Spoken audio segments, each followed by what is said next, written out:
সালের সিলেট বোর্ডের এইচএসসি পরীক্ষার সময়সূচি পরিবর্তন করা হয়েছে। প্রিয় শিক্ষার্থীরা, 2024 সালে যারা সিলেট বোর্ডের এইচএসসি পরীক্ষার্থী আছো, তোমাদের পরীক্ষা যে নতুন সময়সূচি প্রকাশ করা হয়েছে। বন্যার কারণে সিলেট বিভাগের এইচএসসি পরীক্ষা স্থগিত, পরীক্ষা 11 আগস্টের পর।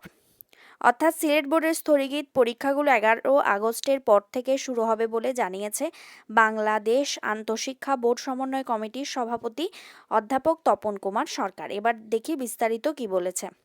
রোববার 30 জুন সংবাদ মাধ্যমকে তিনি জানান, বন্যার কারণে সিলেট বোর্ডের এইচএসসি ও সমমান পরীক্ষা স্থগিত করা হয়। স্থগিত পরীক্ষাগুলো 11 আগস্টের পর থেকে শুরু হবে। এর আগে বন্যা পরিস্থিতির কারণে সিলেট বিভাগের এইচএসসি ও সমমান পরীক্ষা 8 জুলাই পর্যন্ত স্থগিত করা হয়। 22 জুন পরীক্ষা স্থগিত করে বিজ্ঞপ্তি প্রকাশ করে আন্তঃশিক্ষা বোর্ড।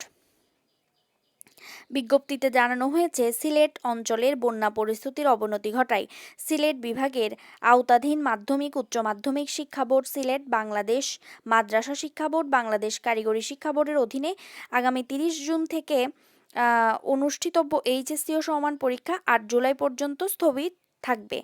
প্রকাশিত সময়সূচি অনুযায়ী 9 জুলাই থেকে সিলেট বিভাগে যে পরীক্ষাগুলো হওয়ার কথা ছিল সেগুলো যথারীতি অনুষ্ঠিত হবে।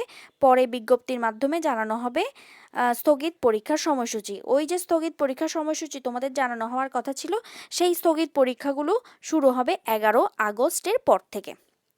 আশা করছি আজকের এই ভিডিওটার মাধ্যমে তোমরা গুরুত্বপূর্ণ তথ্য জানতে পেরেছো। পরীক্ষা সংক্রান্ত এরকম তথ্য পাওয়ার জন্য চ্যানেলটিকে সাবস্ক্রাইব করে রাখো, নোটিফিকেশন বেলটা অন করে রাখো। তখন তোমাদের পরীক্ষা সংক্রান্ত সকল বিষয়ের আপডেট যখন আমি দেব, তোমাদের কাছে সেগুলো পৌঁছে যাবে।